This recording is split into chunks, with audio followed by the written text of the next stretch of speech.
Hello guys, this is Mwizerwa Media TV. Ngende Mwizerwa Odeva.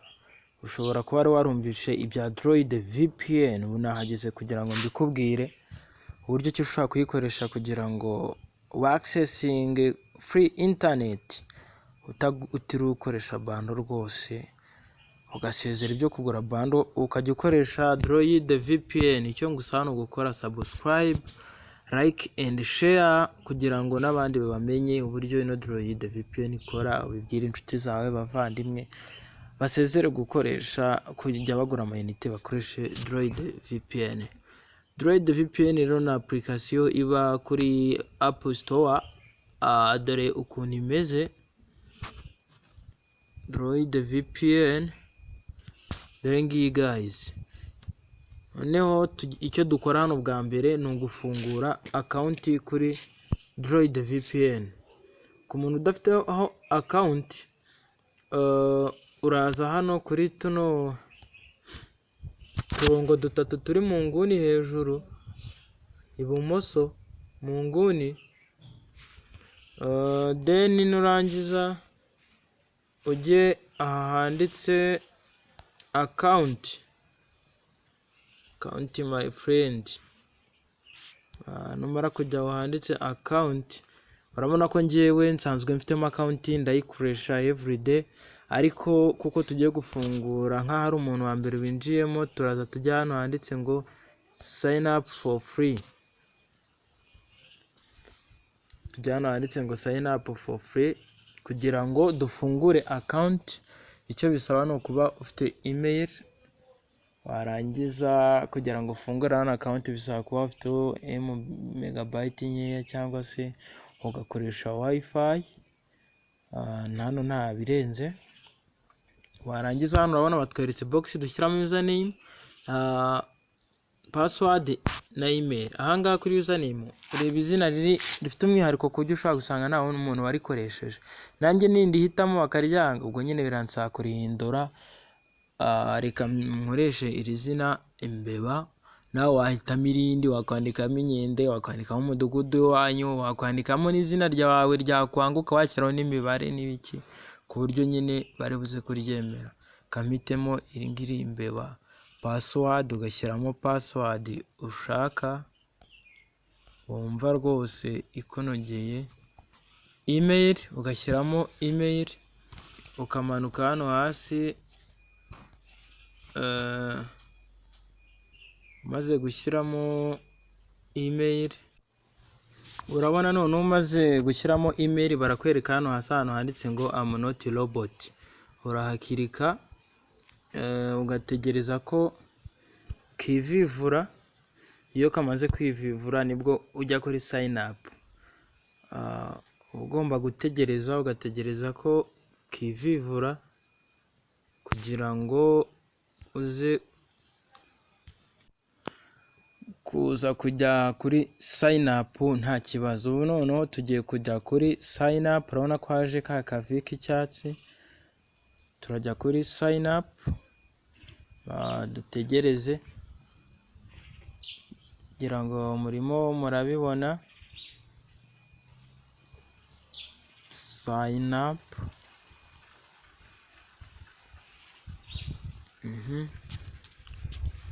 Ahangaha batwereka ibintu byinshi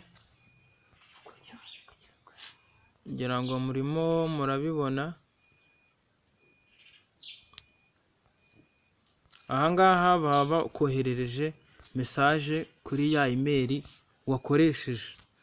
Guys, icyo ukora ahangaha uhita usa nk'ukupa byose ugasubira inyuma ukajya kuri email ukareba ya email wakoresheje, then ukareba link baba bakohererejeho na ya username na password, ku buryo niyo wabyibagirwa uzajya ugenda ukabiharebera. Bahita bakoherereza message irimo ya username wakoresheje na password, then bakaguha na link ukoresha kugira ngo ujye kuri account yawe. ngira ngo urayibona ko kuri email yanjye banyoherereje message ya droid. Urabona ko banyoherereje iyi message, nta kindi ndakora ndibuze guhita nyifungura. Urabona banyeretse hello uko nisi imbeba, thank you for signing up to droid, banyereka username imbeba, password yanjye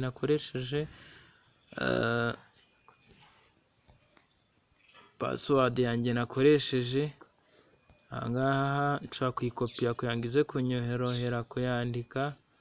Then username yo ni imbeba ndayibuka neza. Icyo ukora ni iki rero, uhita ukirika kuri iyi link yanditseho activation URL. ino link irimo hano turaza tuyikirikeho,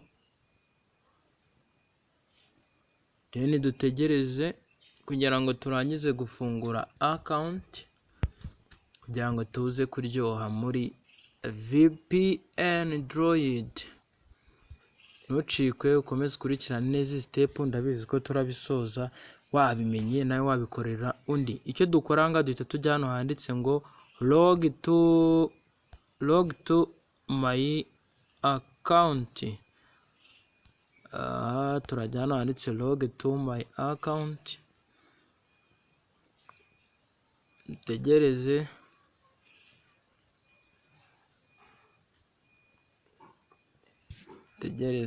gatoya ibanze irodinge, tujye kuri account yacu dushyiremo ya username yacu na password. ngira ngo murabibona ko batwereka box tugiye gushyiramo username cyangwa email na password. Then ahangaha tugiye gukubitamo username. Ahangaha nshobora guhita nishyiramo rya zina ryanjye imbeba, password then kuko nari nyifite nge nayikopiye kuri mail ndahita nyipestingamo. Then ujya hano handitse ngo I'm not robot, kirika handitse ngo I'm not robot.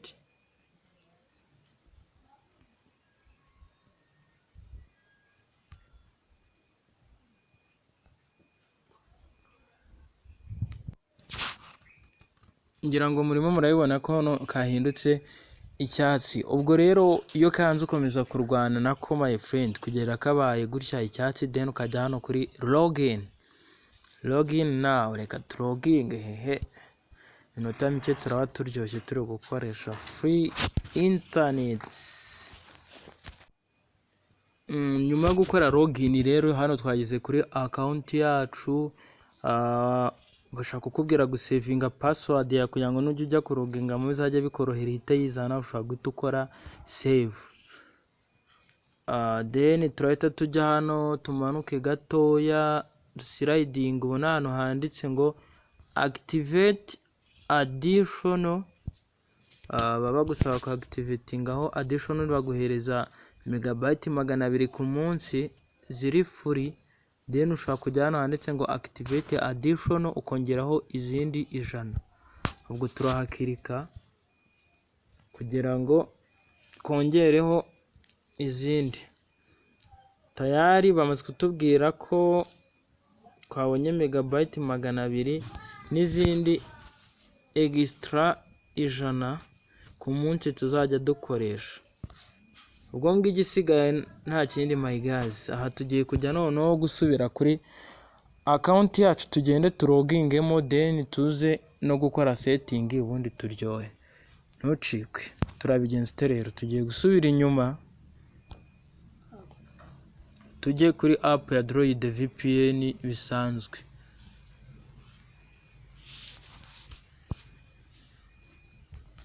Turaza hano hejuru n'ubundi kuri twa turongo dutatu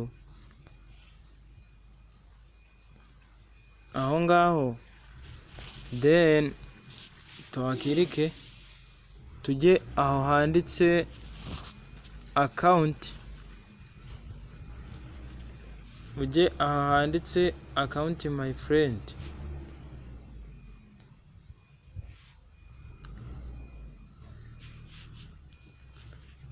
byawanditse account. Urabona ko njye nayo ifite account ariko reka dushyiremo iyi twa creatinze nshyashya.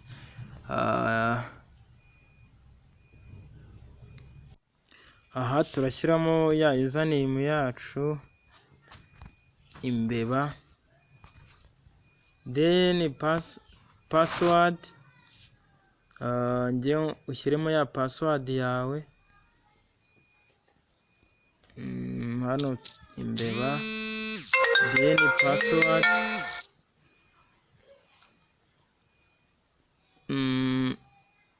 Tujya hano handitse save.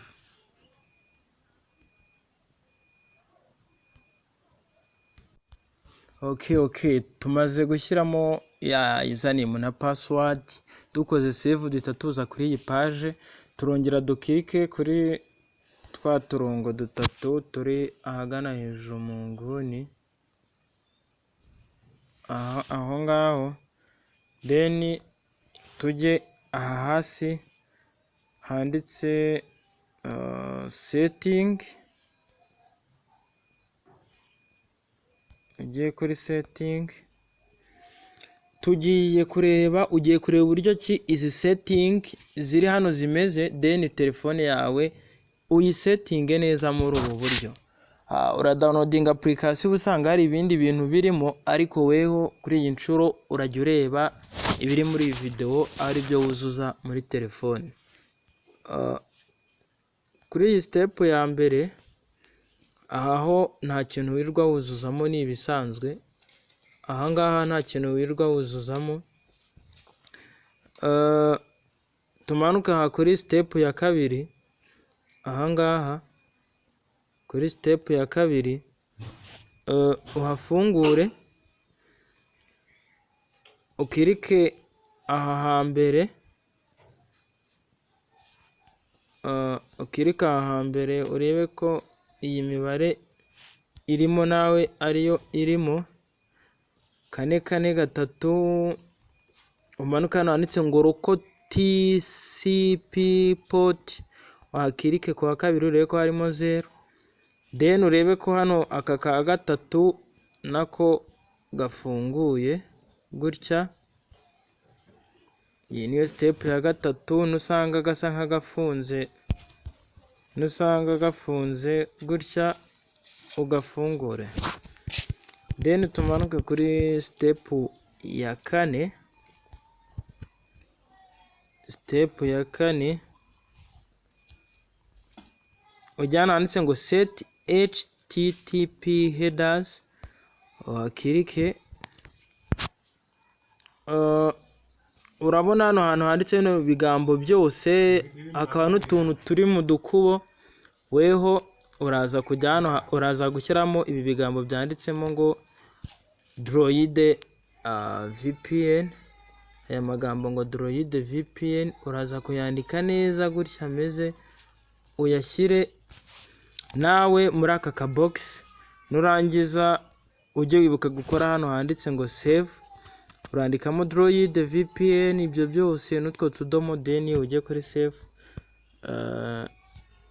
Tujye kuri save. Aha hasi ho ndakeka nta kintu gihari kirenze tuhakora. Uraza gusubira inyuma kuri aka ga fresh, urasubira inyuma kuri aka ga fresh, tujye hano handitse ngo UDP setting, UDP setting, UDP setting.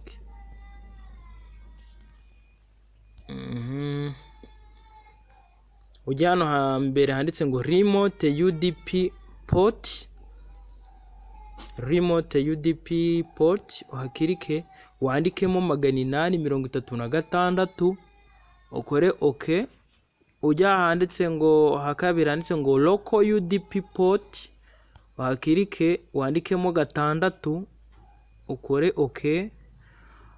Then umanuke handitse UDP port testing, hari akantu ka move, urabona gasa nk'agafunguye, usanze gafunze gutya wakongera ukagafungura, hakaza ko munsi kitwa ngo auto port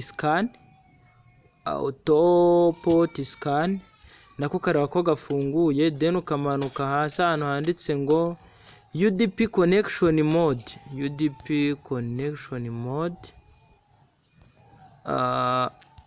urajya hano handitse ngo choose UDP mode. Ukunda gusanga harimo ino nomo, weho uraheza guhitamo mode 1, umanuka handitse ngo UDP mode 2, UDP mode 1 setting, UDP mode setting, weho uraza gukirikamo wandikemo 4000, nusanga ari ibindi birimo urabisiba wandikemo 4000, ukore OK. Ujye kuri record ahangaha,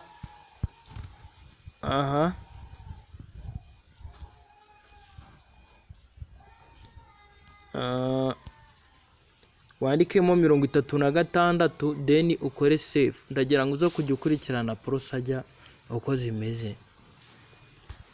Tukirangiza ino page, iyi page yose irangiye kuyuzuza,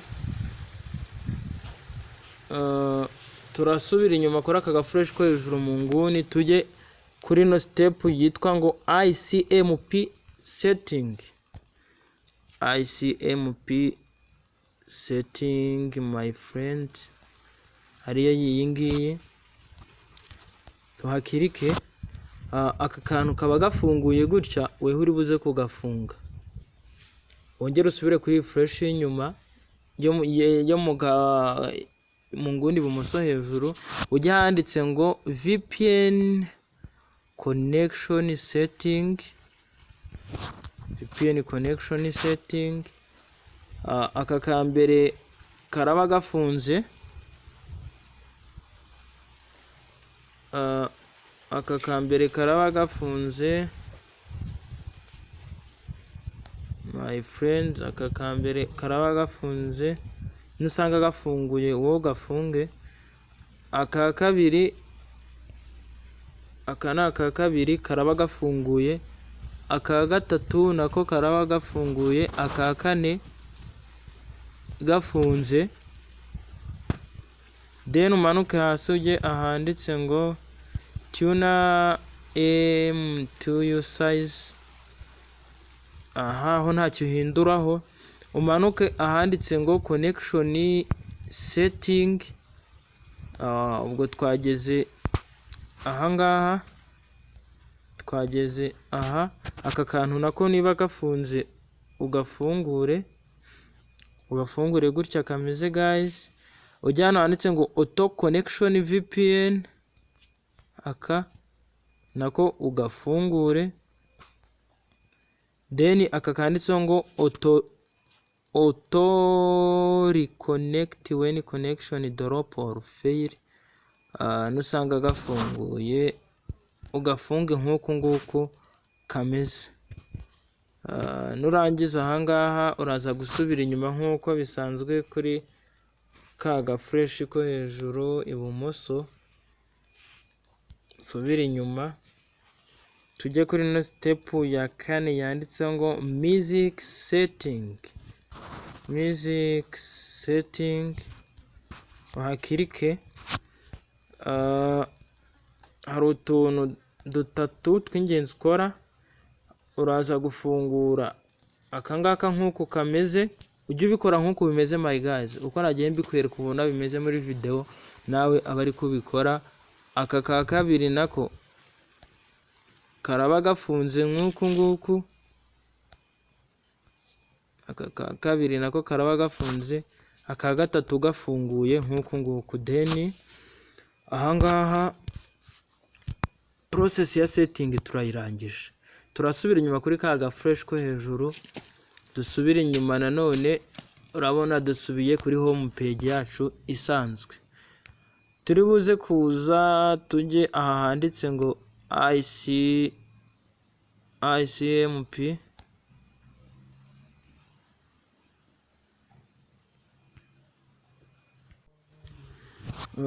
urahita ujya aha handitse ngo ICMP, aba ariho wemeza, nurangiza ujye aha hasi hari amasevers atanga internet servers. Iki gice cya hano hasi cyose kiba kiriho amasevers, kinshishijemo umurongo, ukirike kuri aka kantu kareba hejuru, uhitemo server wifuza kuva kuri iyi ya mbere ukamanuka kugera kuri server ya 24, kugarukira kuri iyi server.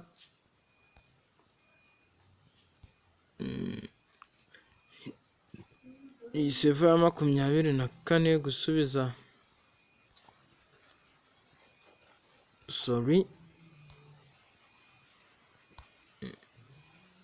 turaza guturuka kuri server ya 24, guturuka ahangaha ukazamura ugasubiza hejuru, wemerewe guhitamo server imwe itanga internet.